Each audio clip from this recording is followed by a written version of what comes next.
Okay, you got Mike Moore here. I'm gonna make some venison sausage. First thing you want to do, get your hands clean. Next thing, you want to get your venison out. What you're gonna cut up. You got plenty here. What we're gonna do here is, I got a nice big colander here. I got that because the little ones don't get it. I'll cut the meat up right here. My cutting board.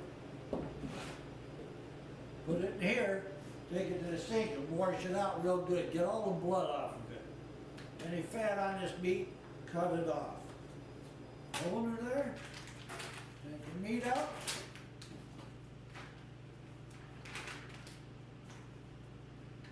You know, you want to take it, and like I said, put it in that colander and clean it off good because there's an awful lot of blood on it, no matter how you think you did it. Start putting it all in here. Okay, here's our big colander in here. I'm gonna wash this meat down good. I don't want no hair on it, no fat on it.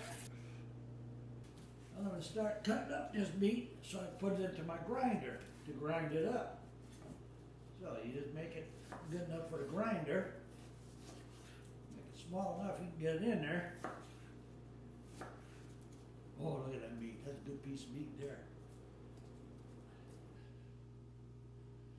Okay, there's the meat, ready for the grinder. Because the venison is so lean, so you want to make sure that you definitely add, like Dad was saying, 50-50 mix when you're making your sausage. So I'm going to go ahead and get this cubed up. We're going to get some venison in. We get about half and half, get it all mixed up, and we'll start grinding here. Okay. And when you're cutting the pork butt, what you want to do is make sure that you go ahead and cut against the grain. You'll find that it's a lot easier to cut it up that way. So. Okay. Matt's about got that pork butt cut up. Looks real nice. Oh yeah, nice and clean. There you cure, and there we go. Okay. We'll be back in a minute. All right, so we got everything cut up. All the venison, we got that all cubed up. We got the pork butt, which is all cubed up, ready to go. So what we're going to do now, we're going to go ahead and take and mix the pork butt in with the venison. And today what we're using for the deer sticks is a High Country seasoning and cure. We really, really like this one. We've tried all different kinds, but this seems to be really the best one, best tasting and easiest to work with. So with that, and with this pack, you can go online and get it. Highly recommended, or to at several retail stores as well. So, but the pack comes with the seasoning, and then two with the cure. It's got the full instructions in there. Very simple, really. So what I'm going to do, I'm going to go ahead and mix the pork butt in. And what I like to do is once I get it in, try and get it all uniform. Oh, I missed that. Use all the fat we got here. Because again, the venison has virtually no fat in it, so we do a real good job of cleaning it up and getting all the sinew off. Especially when you're doing this process, you want to make sure, and for those hunters out there familiar with it, as far as the tissue that connects muscle to the bone, the sinew, that will really clog up the grinder. So you want to do a good job of cleaning your meat, make sure you get all that off. So you want to get this mixed up pretty good. We used to take and, you know, you can do it separate if you want. You can grind all the venison first, and then the pork butt, and then mix it, and then regrind it. But today what we're going to do, and we've done this in the past, seems to work out pretty well, is just go ahead and grind it all together, and we'll probably be able to get it all done in one grind that way. So we'll see how it turns out. And if not, like I say, we can just run it right through. If it's not the consistency that we like, we can just put it all back through the grinder and get everything nice and uniform. What I'll do is, this pack is good for 25 pounds of meat. What I like to do is go ahead and put about half of it on. And then what I'll do is give it another good mix. And that's the actual seasoning. And we'll put that seasoning on first. Once that's all spread evenly, then we'll come back and put the cure on. Alright, so I've got the other half of the seasoning. Get everything covered real nice there. Get everything out. I want to go ahead and mix that again. Everything nice and uniform.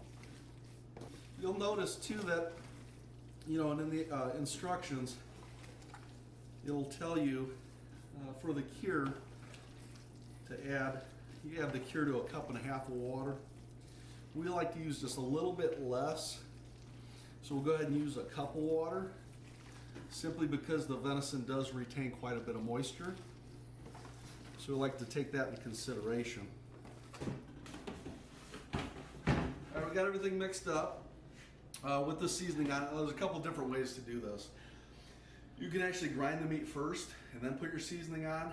What I like to do is mix the seasoning in and then grind the meat. To me, it just seems like it gets everything more uniform that way. So that's how we're doing that today. But again, you can do it either way. You can grind and then mix your seasoning. The important thing to note is that at this point, you do not want to put your cure on yet, because what that does, it makes the meat then real tacky. So it'll gum up your grinder and all that. So you want to wait, grind your meat, then we'll put the cure on it. And then we'll be ready to go ahead and stuff some casings. So we're gonna go ahead and get grinded. Biggest thing too is you don't want to force the grinder. You know, you don't want to stuff a bunch of meat in, especially with venison.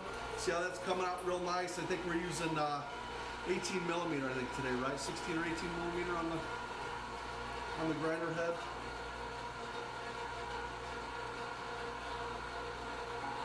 But you want to put a little pressure. You don't want to put too much pressure. We'll let the machine do the work. You don't want to force it. Start forcing the meat in there. That's a good way to get it clogged up. But you can see how nice and uniform that's coming out. You know, you can see the fat in the meat. That's what you want to see.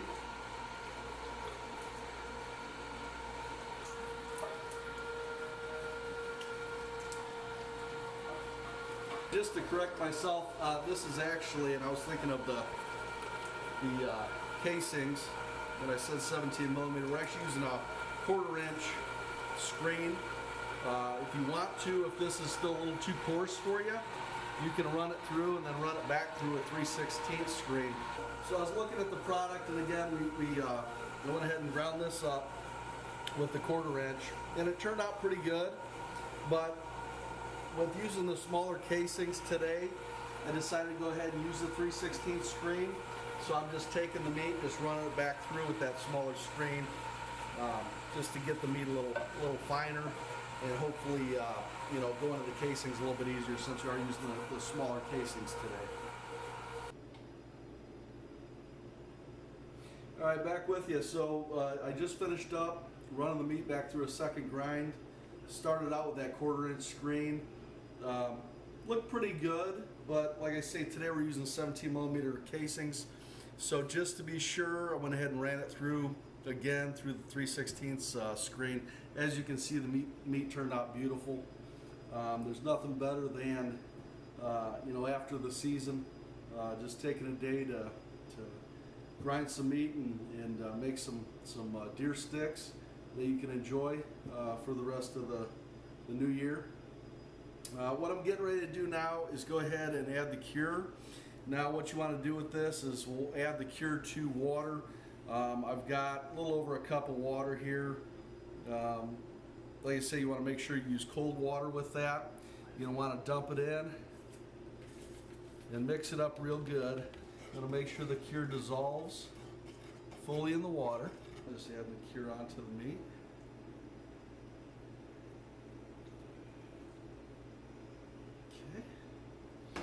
You want to go ahead and mix it all up real good. Don't be afraid to press down on the meat as you're mixing. I like to take kind of half of the container, because again, I spread that cure out over the whole thing, but I'll take half of it. Get that mixed up pretty good. And I'll go ahead and move to the other half. Do the same thing. So So I've got this mixed up pretty good.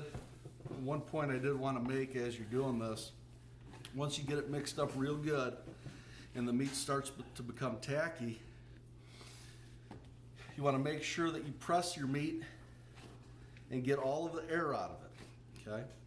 Now that's going to help you. What that's going to do is, that's going to help when you start with the stuffer, you won't get any air pockets in there. All right, we're at the point here now, we're going to go ahead and start stuffing the stuffer with meat. And what I like to do is kind of take it, and just like when you're at home making homemade hamburgers, just kind of get all the air out of the meat, get it in there, and then what I'll do once I get it filled up to where I want it, I'll go ahead and pack it down, just try and get all the air out of it that I can. It'll make things easier when we start the process of stuffing the casings. Now I wanted to mention earlier, I think I failed to mention, but before you put your cure on your meat, now that's the time when you want to, if you want to pull some of that ground out for hamburgers or tacos, whatever you want, that's the time to do it before you put that cure on. We did that today, so I've got some in the fridge waiting for after we're done here, so make up some tacos or something. So I don't want to overstuff it, but again, what I want to do is go ahead and just push it down like this. I've got it really good, I think. Got all that air out of there. Okay. Go ahead and insert it down here. All right, and then I'm going to go ahead and take my casing and put it on the nozzle. And now you can cut this end off if you want to and crimp it or pinch it, but I like to leave it on just so the meat's not coming out of the end. And then once we get so far, and I'll go ahead and snip that off later. So we went ahead and started filling some of the casings. Turned out pretty good. I was a little bit worried about these smaller ones, but it seems like it's going to do just fine. A lot of times with this, and we've experimented in the past, once we start stuffing the casing, to bring it out to length and try and twist it, but it never seems to work out right. So the way we like to do it is just go ahead and fill the casings, get them all in the pan, and then later on we can actually cut them to length and twist off the ends. It just seems to work better that way. So we're going to go ahead and fill a couple of these, kind of show you what we got going on here. So this is the kind of the important part where you want to make sure that you've got 2 people. Pretty much impossible, at least with this type of stuffer, to do it by yourself. So we're going to go ahead and show you that. Now, very important, you want to leave the casing a little bit rough so it's got a little bit of room in there. You don't want to get it too tight or stuffed too full, which we've had happen in the past, and you end up getting a blowout where the meat starts backing up and then it blows your casings out. So if you don't want that to happen, like I say, just make sure the casing looks a little bit rough, where you've got a little bit of room in there. That's all there is to it. Once we get all these filled up, we'll probably wait till tomorrow and then go ahead and get them on the smoker and be eating some deer sticks. All right, we're down to our last casing. Greg Werner, one of the farmers down here, stopped by. Great friend of ours, great hunting buddy. We killed a lot of deer this year. He stopped by to help us finish off. So we're going to get this done. This is the last one, and then we're going to get going on some jerky next. Yeah, Greg, go ahead. I called his house. He was sleeping, I think. Well, I do bad. Yeah. Okay, we'll get this batch done, and we'll show them how much we got in there. So we'll be back. All right, we're still here. So we moved on from the deer sticks. Me and Greg here, we got, and Dad, we just set up, sliced up a bunch of jerky.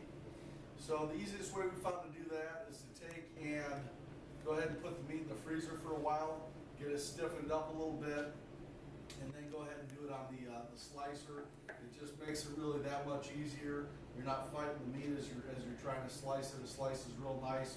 Greg's going through now, just kind of trimming some stuff up, making some pieces a little bit smaller so they fit on the dehydrator better. That's pretty much where we're at. So once he's done with that, we'll get it all seasoned up. We'll go ahead and let that sit for 24 hours and then get it on the dehydrator and have some real nice venison jerky. So Okay. looking good, Greg. Okay. Here's all the meat. Oh yeah. Right here. That's sweet. Sweet and spicy. That's all jerky up there. Okay, and that's North Carolina recipe right here. And this is hickory wood sausage. That's all hickory wood. That's apple wood.